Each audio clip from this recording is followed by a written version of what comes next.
ठीक है स्टूडेंट्स। बेतवा जो है ये भी एक इम्पोर्टेंट रिवर है हमारे एमपी का। चलो थर्ड नंबर पर है हमारा बेतवा। ठीक है, बेतवा का एक नाम क्या है? बेतवती या फिर बेत्रवती। ठीक है, ये दोनों नाम है। बेत्र का मतलब क्या होता है? बेत्र एक संस्कृत शब्द है ना। इसका मीनिंग जो होता है उसका मतलब होता है बेत। बेत समझते हो? एक तरीके का बांस होता है। क्या होता है? एक तरीके का बांस। वो बेत से जो बचपन में मारा जाता था ना बच्चों को स्कूल में, जो स्टिक होती है एक पतला बांस जिसको हम कह सकते हैं, या अनमेच्योर जो है बांस का पौधा जो है, ठीक है, बड़ा होकर तो बांस फिर हार्ड हो जाता है, तो जब वो छोटा रहता है तो उसको बेत बोला जाता है। तो ये जो बेतवा नदी है इसका नाम बेतवा इसी वजह से पड़ा है क्योंकि इसके जो दोनों साइड है, ठीक है, वो क्या थे? जो बेत के जंगल है वो काफ़ी मात्रा में थे, इस वजह से इसका नाम बेतवा पड़ा। संस्कृत में इसको बेत को जो है बेत्र कहा जाता है, ठीक है, इसीलिए इसका नाम बेत्रवती भी इसको कहते हैं। ठीक है, अब देखो जरा मैप में, तो आपका जो रायसेन है, ठीक है, रायसेन से यहाँ पर, ठीक है, रायसेन में कुसरा करके एक गाँव है, कुसरा गांव। रायसेन के कुसरा गांव से जो है आपकी बेतवा नदी निकलती है। ठीक, उसके बाद ये भोपाल, विदिशा, अशोकनगर, ठीक है, टीकमगढ़ से होती हुई ये कहाँ चली जाती है? यूपी में। ठीक है, तो मतलब कहने का कि इसका उद्गम स्थल अगर हम लिखना चाहें तो क्या लिख सकते हैं? जबलपुर का कुसरा गांव। क्या लिख सकते हैं? हाँ सॉरी, कुमरा गांव। कुमरा गांव जो है जबलपुर में, सॉरी रायसेन में है, और ये जो है यहाँ से इसका उद्गम होता है। ठीक, इसके बाद में ये जा रही है नदी भोपाल और तमाम जिलों से होती हुई, अशोकनगर से होती हुई कहाँ जा रही है? यूपी में। यूपी में कहाँ पर जाकर मिलती है ये? यूपी में यमुना जी में जाकर के ये मिल जाती है। जगह का नाम क्या है? हमीदपुर। कौन सा पुर? हमीद। इटावा में तो वो था, है ना, हमीदपुर। तो हम लिख सकते हैं कि भाई जो हमीदपुर है हमारा, ठीक है, हमीदपुर यूपी में जाकर के और ये यमुना जी में मिल जाती है। ठीक है, यमुना जी में जो है ये मिल जाती है। ठीक है भाई, ये हो गया इसका ओरिजिन और इसकी एंडिंग। ठीक, दूसरी बात कहें तो ये भी एक बारहमासी नदी है। कौन सी नदी है? बारहमासी। बारहमासी का मतलब होता है कि 12 मंथ जो है हमारे पूरे उसमें पानी रहता है। हालांकि समर के सीजन में पानी कम हो जाता है, बट इसको हम बारहमासी नदी के नाम से जानते हैं। मतलब कि कुछ नदियां मैंने आपको बताई थी ना सूखी होती है ना। सूखी का मतलब कि जो बारिश या ठंड में रहती हैं, गर्मियों में सूख जाती है, पर ये नदी में 12 महीने पानी रहता है, बट गर्मियों में भले ही कम हो जाए पर रहता है। ठीक, इसके बाद अगर हम बात करें तो बेतवा नदी जो है उसको बुंदेलखंड की गंगा भी कहा जाता है। क्या कहा जाता है? बुंदेलखंड की गंगा। यहाँ पर आप देखोगे तो ये जो हमारा पूरा रीजन है, ये कौन सा रीजन है? ये बुंदेलखंड है। ठीक है, ये पूरा क्या है? बुंदेलखंड। हमने अभी देखो एक जो केन नदी हम पढ़ेंगे आगे जबलपुर से जो निकलती है, तो केन और बेतवा, ये केन और बेतवा का जो पूरा एरिया है बीच का, वो क्या कहलाता है? बुंदेलखंड। तो बुंदेलखंड केन बेतवा एक लिंक परियोजना भी चलाई थी सरकार ने।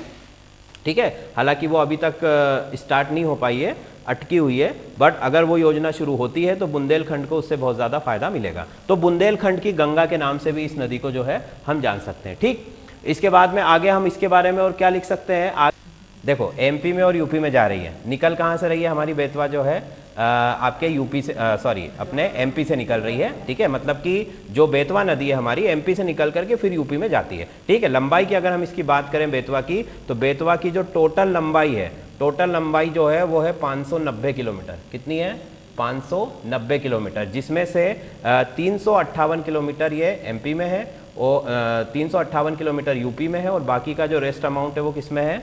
एमपी में। ठीक, बेतवा की सहायक नदियां लिखो जरा। बेतवा की मुख्य रूप से 2-3 सहायक नदियां हम लिख सकते हैं। ठीक है, पहली लिख सकते हैं बीना नदी। यूपी में इसका 358। ठीक है, बेतवा की सहायक नदी में पहली सहायक नदी जो है बीना। कौन सी नदी है? बीना। अच्छा, बीना नदी। दूसरी हम लिख सकते हैं, बीना के साथ एक और नदी आती है इधर से, जिसका नाम है घसान। क्या नाम है इसका? घसान। घसान और बीना, ये दो नदी जो है ये इस तरफ से आती है राइट साइड से, और एक जो सिंध नदी है ना, वो आती है आपकी लेफ्ट साइड से। ठीक है, ये लेफ्ट हो गया और ये राइट हो गया। अब देखो इसमें क्या है कि सिंध नदी जो है गुना जिले को लगभग 2 भागों में बांटती है। ये भी एक इंपॉर्टेंट चीज है, इसको भी लिख लो कि गुना जिला जो है उसको सिंध नदी 2 बराबर के भागों में बांटती है।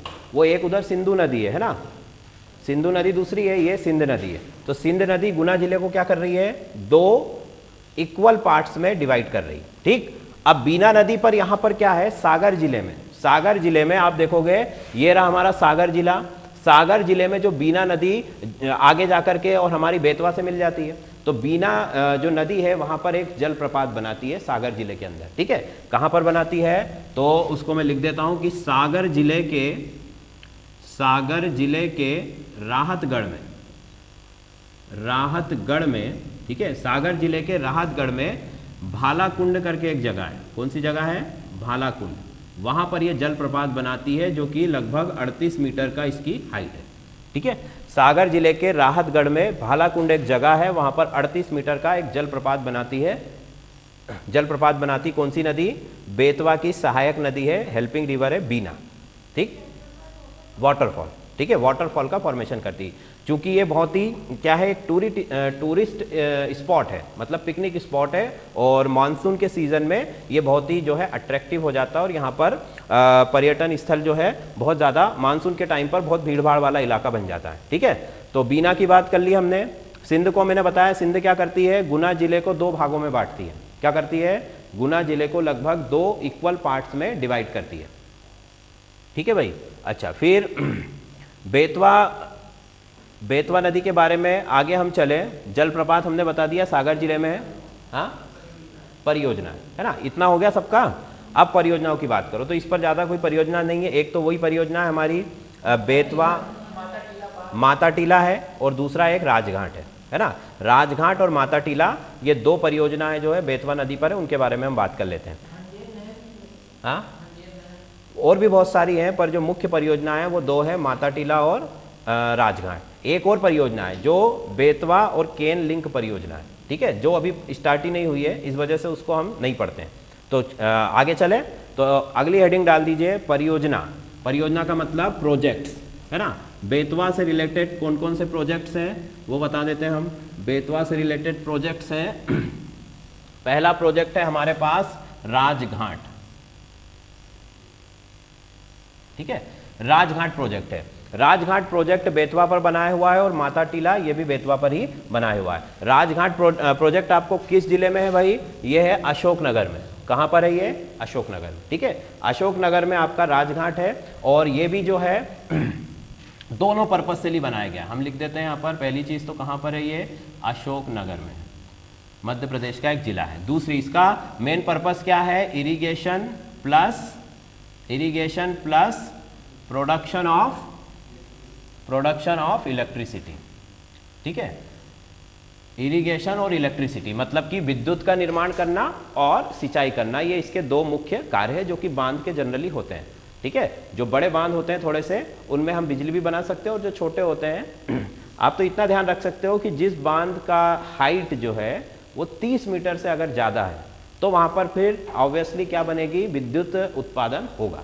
और अगर 30 मीटर के नीचे है तो फिर वो सामान्यतः विद्युत उत्पादन वहाँ नहीं किया जा सकता, क्योंकि थोड़ी सी बिजली बनाने के लिए बहुत सारा सेटअप लगा करके और खर्चा करना बेकार की बात होती है। तो ये एक लॉजिक की बात है, तो इसको थोड़ा सा ध्यान रखोगे तो कोई भी चीज़ में आपको आसानी रहेगी। मतलब कि अगर इरिगेशन और प्रोडक्शन से रिलेटेड अगर कोई चीज़ें आती हैं तो उसमें आप ऐसा देख सकते हो। अब देखो इसकी हाइट जो है, ठीक है, इसकी हाइट जो है, इसकी हाइट अच्छी खासी है, 42.17 मीटर। कितनी है इसकी हाइट, 42.17 मीटर।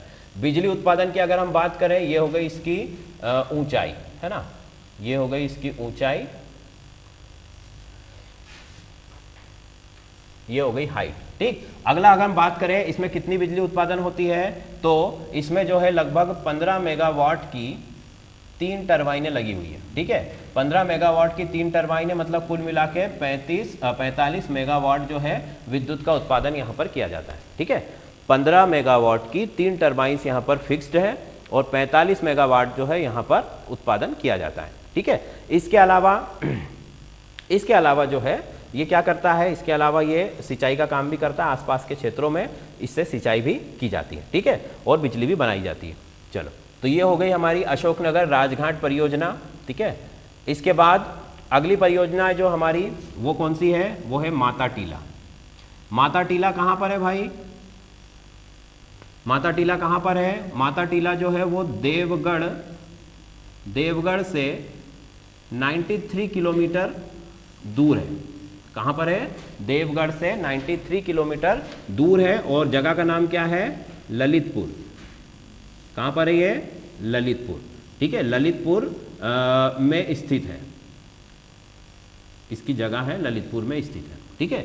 देवगढ़ से 93, झांसी से अगर आप दूरी करोगे तो फिर ज़्यादा हो जाएगी, देवगढ़ से अगर लोगे तो 93 किलोमीटर है देवगढ़ से, ललितपुर में स्थित है माता टीला, या माता टीला लिख देते इसको, माता टीला। माता टीला क्यों जगह का नाम है, यहाँ पर क्या है स्पेशलिटी यहाँ की कि छोटे छोटे पहाड़ों का है ना एक तरीके से ग्रुप है, मतलब छोटी छोटी पहाड़ियों का एक ग्रुप है, टीलों का, जिनको हम बोलते हैं ना टीले मतलब कि छोटी पहाड़ियाँ। तो इन टीलों का क्या है यहाँ पर कि बहुत सारा एक समूह है, एक ग्रुप है, और माता टीला जो है उस जगह का नाम है। तो देवगढ़ से 93 किलोमीटर दूर है, ललितपुर में जो है इसकी जगह है, ठीक। इसमें अगर हम बात करें तो इसके भी दोनों पर्पस है, पहला क्या है इरिगेशन और दूसरा क्या है इलेक्ट्रिसिटी, है ना, प्रोडक्शन ऑफ इलेक्ट्रिसिटी, दोनों काम इससे भी होते हैं। हाँ, हाइट भी बताएंगे ना। हाइट जो है इसकी लगभग हाइट आप 45 मीटर के आसपास इसकी हाइट है, ठीक है। इसका जल भराव क्षमता जो है, जल भराव क्षमता मतलब इसमें कितना पानी भर सकते हैं हम, 1132 घन मीटर, ठीक है, मतलब कि क्यूबिक मीटर। क्यूबिक मीटर समझते हो ना, मैंने कल ही समझाया था क्यूबिक मीटर क्या होता है। 1 मीटर का क्यूब बनाओ उसको बोलेंगे हम क्यूबिक मीटर मतलब घन, है ना। ऐसा घन जिसकी सभी भुजाएं कैसी हो, 1 मीटर की हो, उसको बोलेंगे हम क्यूबिक मीटर। तो 1132 घन मीटर जो है इसके अंदर पानी जल भराव या वाटर होल्डिंग कैपेसिटी जिसको हम इंग्लिश में कहेंगे कि इतना जो है पानी इसमें होल्ड हो सकता है, इसकी एवरेज कैपेसिटी है, ठीक। 45 मीटर की इसकी ऊंचाई है। फिर आगे चलो, बिजली उत्पादन की अगर हम बात करें तो बिजली का उत्पादन इसमें थोड़ा कम होता है क्योंकि इसका ज़्यादा यूज़ जो है किस लिए किया जा रहा है, सिंचाई के लिए। तो 11 मेगावाट की यहाँ पर 3 टरबाइनें लगी हुई है, तो कुल मिलाकर जो है 33 मेगावाट इलेक्ट्रिसिटी का प्रोडक्शन यहाँ पर होता है। मतलब कि यहाँ पर इलेक्ट्रिसिटी प्रोडक्शन जो है वो सेकेंडरी फिनोमिना है ना, और फर्स्ट जो है इसका पर्पस क्या है, सिंचाई के लिए, इरिगेशन, है ना। तो इरिगेशन सिंचाई के लिए इसका उपयोग किया जाता है और इस तरीके की इसमें चीज़ें होती है। तो जल्दी से इसको भी लिख लो। ये दूसरी परियोजना है जो कि बेतवा नदी पर स्थित है, ठीक है। तो बेतवा के बारे में हमको इतनी जानकारियाँ ध्यान रखती है, और स्पेशली हमको ध्यान क्या रखना है, 2 चीज़ें इसमें मुख्य रूप से आपको ध्यान रखना चाहिए, एक तो परियोजना है और नदी की लंबाई, ठीक है, और वो किन किन राज्यों से जाती है। ये 2-3 चीज़ें हमको अच्छे से याद रखनी है, बाकी तो ठीक है, क्योंकि इतनी सारी चीज़ें हैं कि सब मिक्स होने ही वाली है आगे चल के, है ना।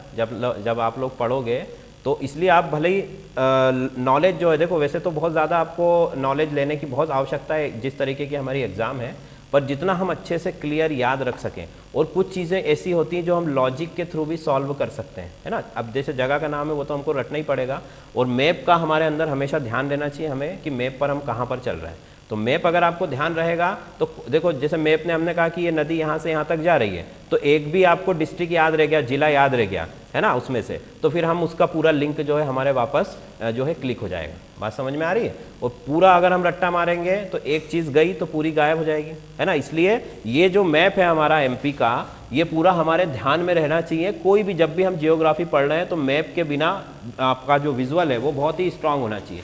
एक भी जिला आपको याद रह गया वहां से तो आप पूरा जो है कैसेट फिर से आपकी शुरू हो जाएगी, ठीक। चलो अगली नदी की बात करें। अब अगली नदी देखो, केन नदी। अगला लिखो केन नदी, तो अगली हेडिंग डालो केन नदी।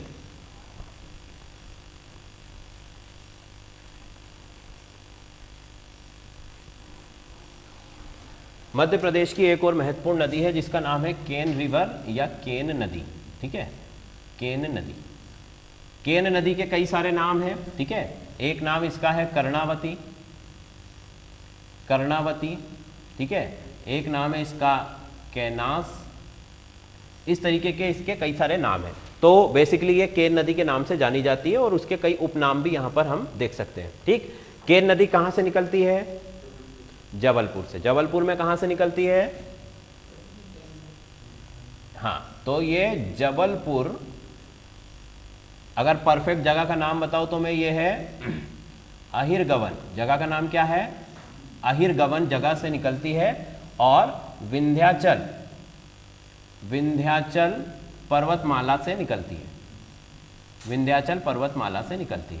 अब वो तो मैंने आपको पहले ही बता दिया है कि जो आपकी नर्मदा रिवर है उसके ऊपर वाली जितनी भी नदियां वो सब कहाँ से निकलेंगी, विंध्य रेंज से ही निकलेगी, विंध्याचल माउंटेन रेंज से ही निकलेगी। नीचे वाली जो है वो सबकी सब सतपुड़ा से निकलने वाली है। ठीक है, चलो, तो हमने कहा कि यह जबलपुर के अहिरगवन से विंध्याचल पर्वतमाला से निकलती है। ठीक है, जबलपुर के अहिरगवन से विंध्याचल पर्वतमाला से निकलती है, विंध्याचल माउंटेन रेंज से इसका उद्गमन या ओरिजिन है। ठीक, कहां पर जाती है ये, तो ऑब्वियसली कहां जाएगी ये, यूपी, है ना।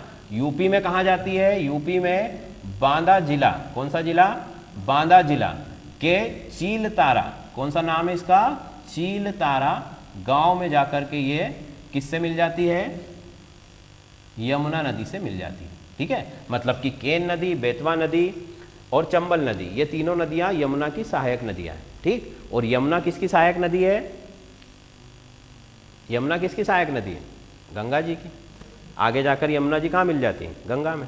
ठीक है, तो ये देखो, ये हो गया, ये उसका ओरिजिन हो गया, ये उसका एंडिंग हो गया, जबलपुर से निकल करके और यूपी में जाकर के उत्तर प्रदेश के बांदा जिले के चीलतारा नामक गांव में जो है ये मिल जाती है। ठीक, फिर केन नदी का जो इतिहास अगर हम देखें, इसकी हिस्ट्री के बारे में देखें। अच्छा, पहले इसकी दूरी देख लेते हैं, लंबाई कितनी लंबाई है भाई इसकी, इसकी लंबाई 427 किलोमीटर है कुल लंबाई। ठीक है, टोटल जो इसका लेंथ है वो इतना है 427। इसमें से देखो तो जरा कि 51 किलोमीटर, 51 किलोमीटर जो है ये यूपी और एमपी की बॉर्डर पर है, मतलब कि सीमा पर है, बहती है। ठीक, 51 किलोमीटर। इसके बाद में 84 किलोमीटर जो है ये कहां पर बहती है, यूपी में बहती है। ठीक, और बचा हुआ कितना अमाउंट बचेगा बताओ जरा, 292, मतलब 292 किलोमीटर ये कहां पर है, एमपी में।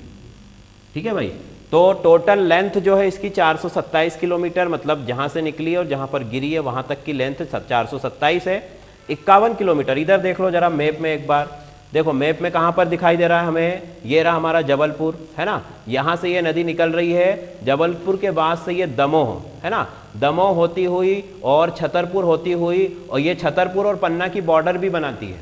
ठीक है, छतरपुर और पन्ना जो जिला है हमारा डिस्ट्रिक्ट, उसकी बॉर्डर मतलब उसकी सीमा बनाते हुए चलती है। हालांकि पन्ना में जाती नहीं है वो, ठीक है, पर उसकी सीमा बनाती है। तो लिख लो जरा कहां से कहां तक जा रही है, जबलपुर से निकली, दमोह गई, दमोह से छतरपुर होती हुई उत्तर प्रदेश में चली जाएगी।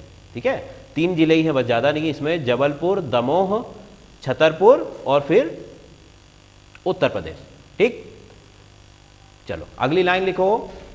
अगली लाइन इसमें क्या लिख सकते हैं कि ये छतरपुर और पन्ना जिले की सीमा का निर्धारण करती है। ठीक है, मतलब कि ये बॉर्डर फॉर्मेशन करती है, किसका, छतरपुर और पन्ना, छतरपुर और पन्ना जिले की बॉर्डर एक नेचुरल बॉर्डर का फॉर्मेशन करती है। छतरपुर और पन्ना, अच्छा डिस्ट्रिक्ट में है जबलपुर, दमोह, छतरपुर और फिर यूपी। पन्ना की तो बॉर्डर बना रही, पन्ना में जाती नहीं है वो। ठीक है, तो ये चीज हो गई, तो मतलब कि छतरपुर और उसकी बॉर्डर बना दी। इसके बाद अगर हम देखें इसके इतिहास की, अगर हम बात करें तो केन नदी का इतिहास बहुत पुराना है। ठीक है, लगभग 5000 साल, ठीक है, जो कि हमारा बहुत पुरानी नदी है, एक तरीके से हम इसको बोल सकते हैं। तो इसके आसपास की जो सभ्यताएं हैं, जो आपकी जो वैलीज है वो कितनी है, लगभग 5000 वर्ष जो है इनकी एज है, या हम कह सकते हैं कि 5000 वर्ष पुरानी है। अच्छा, जो केन नदी उसके आसपास कौन सा राजवंश पला बड़ा था भाई, चंदेल राजवंश। कौन सा राजवंश है, चंदेल। 5000 वर्ष पुरानी है और चंदेल राजवंश इसके चारों तरफ जो है, चंदेल राजवंश इस नदी के किनारों पर जो है मतलब क्या बोलते हैं उसको, फला फूला, है ना, मतलब कि डेवलप हुआ।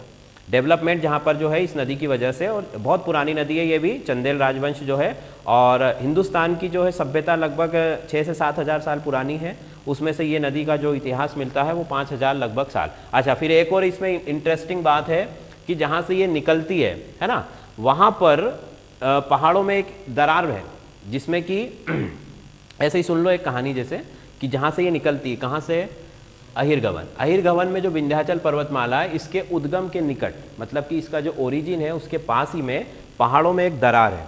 उस दरार का ये विशेषता है कि उसमें कोई भी चीज़ आप डालते हो तो उसका पता नहीं चलता है, मतलब कि वो दरार कभी भर नहीं रही है। एक तरीके का दर्रा जिसको हम बोलते हैं ना, दो पहाड़ियों के बीच में से गुफा जैसा है, उसमें हम जो भी चीज़ डालते हैं, ठीक है, तो वो क्या होती है, वहाँ पर उसका पता नहीं चलता और ना ही वो दरार आज तक कभी भरी है। लोग वहाँ पर अपने जो लोग मर जाते हैं उनकी अस्थियाँ वगैरह विसर्जित कर देते हैं, तो लोगों का ऐसा मानना है कि उसके नीचे भी क्या है, एक नदी बहती है।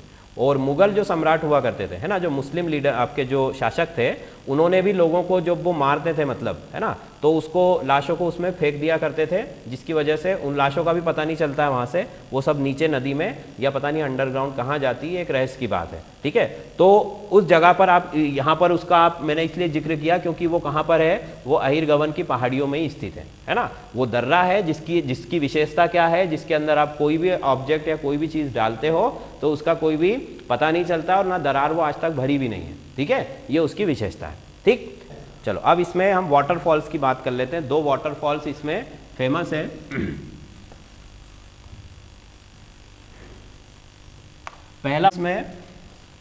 पहला जो वाटरफॉल है जलप्रपात, वो है स्नेह जलप्रपात। कौन सा जलप्रपात? स्नेह जलप्रपात, मतलब कि स्नेह वाटरफॉल। ठीक, कहाँ पर है ये? तो ये है हमारे छतरपुर में, छतरपुर, खजुराहो, और खजुराहो से 17 किलोमीटर दूर, 17 किलोमीटर दूर राजनगर में है। कहाँ पर है? राजनगर में। ठीक, मतलब यहाँ पर आप देखोगे तो ये रहा छतरपुर, छतरपुर में खजुराहो, खजुराहो के पास जो है राजनगर में जो है ये यहाँ पर जो है ये वाटरफॉल बनता है। ठीक है, ये यहाँ पर मैप में अगर देखेंगे तो ये नदी हमारी आगे जा रही है, जबलपुर से दमोह होती हुई जब छतरपुर में जाती है तो खजुराहो के निकट जो है ये जलप्रपात बनाती है। ठीक है, और ये जो जलप्रपात है ये भी मानसून के सीज़न में बहुत ज़्यादा टूरिस्ट स्पॉट, तो हमको पता ही है कि बोलने की कोई बात ही नहीं है, जितने भी वाटरफॉल्स हैं बारिश के सीज़न में ही जनरली हमारे यहाँ काम करते हैं। जो बड़े हैं, जिनमें जो वाटर का अमाउंट है वो ज़्यादा है, तो वो कई समय तक भी काम करते हैं, मतलब साल भर भी काम करते हैं। ठीक, चलो फिर कुछ हमारे यहाँ ऐसे भी होते हैं जो आसपास के झरनों से ही बन जाते हैं और जैसे ही पानी खत्म हुआ बंद हो जाते हैं, पर ये जो वाटरफॉल है ये नदी बनाती है। ठीक, इसकी हाइट की अगर मैं बात करूं तो इसकी जो हाइट है वो 8 से 10 मीटर। 8 से 10 मीटर में क्यों बोल रहा हूं? 8 से 10 मीटर क्यों बोल रहा हूं? क्योंकि देखो अगर हम नापेंगे ऊपर से जहां से नदी गिरती है तो ये नीचे जा करके अगर जो जिस गड्ढे में गिरती है, जिस पूल में, उसकी तली से नापेंगे तो 10 मीटर है, और अगर वाटर लेवल से मापेंगे तो कितनी है? 8 मीटर। बात समझ में आ गई? तो हम इसको कितना मानते हैं? हमेशा वाटरफॉल का जो गहराई है वो किससे मापी जाती है? वाटर लेवल से। जहाँ पर पानी गिरता है ज़मीन पर उसी लेवल से उसको मेज़र किया जाता है। अंदर चाहे वो कितना भी गहरा हो वो अलग मैटर है। ठीक है, तो यहाँ पर हमने कह दिया कि 8 से 10 मीटर की जो है इसकी हाइट है। ठीक, खजुराहो में है 17 किलोमीटर दूर। चलो, इसके अलावा और कुछ ही इसका स्पेशल यूज़ नहीं है, ना तो कोई यहाँ बिजली बनने वाली है इतनी कम हाइट से, ना ही कोई इरिगेशन होने वाला है। ठीक है, केवल एक टूरिस्ट स्पॉट है और एक नेचुरल फिनोमिना है जो इस नदी के रास्ते में होता है। ठीक, अगला वाटरफॉल जो है ये है पांडव जलप्रपात। पांडव जलप्रपात, पांडव जलप्रपात। ठीक है, पांडव जलप्रपात कहां पर है भाई? पांडव जलप्रपात जो है पन्ना जिले में, पन्ना जिले में स्थित है। और पन्ना जो शहर है वहां से, मतलब आउट ऑफ द सिटी है ये, 12 किलोमीटर दूर है। 12 किलोमीटर दूर है पन्ना शहर से, आसानी से पहुंचा जा सकता है यहाँ पर। ठीक है, तो पन्ना जिले में स्थित है। अब चूंकि ये नदी पन्ना तो जा नहीं रही है, पन्ना तो जा ही नहीं रही है नदी, केन नदी पन्ना नहीं जा रही है। कहाँ जा रही है? वो तो छतरपुर और पन्ना की बॉर्डर बनाते हुए निकल जा रही है। तो ये झरना इसमें हम क्यों काउंट कर रहे हैं? तो देखो पहली चीज़ तो ये जो झरना बनता है, ये जो वाटरफॉल फॉर्मेशन हो रहा है, ये लोकल जो उसके पहाड़ियाँ हैं वहाँ की, है ना, वहाँ के जो झरने, लोकल झरने जिनको हम वाटरफॉल बोल सकते हैं, उनसे बनता है। ठीक है, तो लोकल झरनों की वजह से इसका निर्माण होता है। ठीक है, पर इसकी हाइट जो है वो लगभग कितनी है, या गहराई जितनी है वो 100 फीट है। कितनी है? 100 फीट, मतलब कि 100 फुट ये नीचे जाकर के गिरता है। ये गहरा, अच्छी खासी इसकी गहराई है। अच्छा, फिर इसकी विशेषता क्या है? इसको ये नाम क्यों मिला? पांडव कौन थे भाई, पता है? पांडव सबको पता है कौन थे? पांडव जो थे महाभारत के हमारे जो है महानायक थे। तो उनका जब एक तरीके से उनको जब वनवास हुआ था, है ना, वनवास, अज्ञातवास, सबको पता है महाभारत की कहानी। तो उस समय जब वो जंगलों में भटक रहे थे, तो वो ये जो झरना है पांडव जलप्रपात, जब ये नीचे गिरता है इस तरीके से, देखो जब ये नीचे गिर रहा है तो यहाँ की जो पहाड़ियाँ हैं, यहाँ पर गुफाएं बनी हुई इस तरीके से। ठीक है, उन गुफाओं में उन्होंने, पांडवों ने अपना काफ़ी वक्त गुजारा था। ठीक है, इस वजह से इनको पांडव गुफाएं भी कहते हैं। और ये भी एक ऐतिहासिक जगह है, हिस्टोरिकल प्लेस है, जो घूमने यहाँ पर लोग जाते हैं। ठीक है, तो 100 फीट की हाइट है, पांडव गुफाएं भी है वहाँ पर, और इसका उसी वजह से उसका नाम जो है पांडव वाटरफॉल पड़ा है, क्योंकि पांडवों ने यहाँ पर काफ़ी समय गुजारा था। कहाँ पर है? पन्ना से 12 किलोमीटर दूर, मेन पन्ना शहर में। ठीक, और ये जो है इसको हमने बेतवा में, हमने केन में क्यों काउंट किया है? क्योंकि ये जो झरना आगे जाके कहाँ मिल रहा है? केन नदी में। आगे जाकर कहाँ मिल रहा है? केन नदी में बनता है। ये लोकल आपके वाटरफॉल से है, और आगे जाकर के केन नदी में मिल जाता है, तो इसलिए हमने इसको किस में काउंट कर लिया है? केन नदी के उसमें। ठीक है भाई, ठीक है। चलो अब नेक्स्ट है हमारी परियोजना है। परियोजना लिखो, पहली लिखो उर्मिल परियोजना। कौन सी परियोजना है? उर्मिल परियोजना। फटाफट बता देता हूं मैं ना। उर्मिल परियोजना जो है, उर्मिल परियोजना केन नदी की पहली परियोजना है, जो कि बोला उर्मिला नदी पर है। ठीक है, उर्मिला नदी जो है ये सहायक नदी है किसकी? केन की। ठीक है, उर्मिल परियोजना सहायक नदी है। चलो दूसरी बात लिख लो, इसको तो लिख ही लो कम से कम। अगला लिखो कि उत्तर प्रदेश और मध्य प्रदेश की संयुक्त परियोजना है, मतलब कि joint project of MP and UP.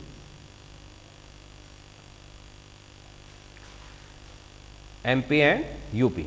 ठीक है, फिर इसमें ज्वाइंट प्रोजेक्ट में क्या है, तो लिखो आगे कि जो कैनाल्स है उनका फॉर्मेशन एमपी ने किया हुआ है, और डैम का फॉर्मेशन यूपी ने किया है। बांध का निर्माण उत्तर प्रदेश सरकार ने किया है, और नहरों का निर्माण जो है मध्य प्रदेश सरकार ने किया है।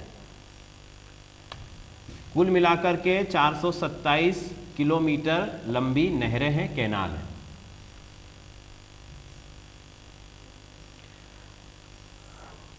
बांध का निर्माण उत्तर प्रदेश यूपी ने, ठीक है, और नहरों का निर्माण मध्य प्रदेश ने। ठीक, और है कहां पर ये?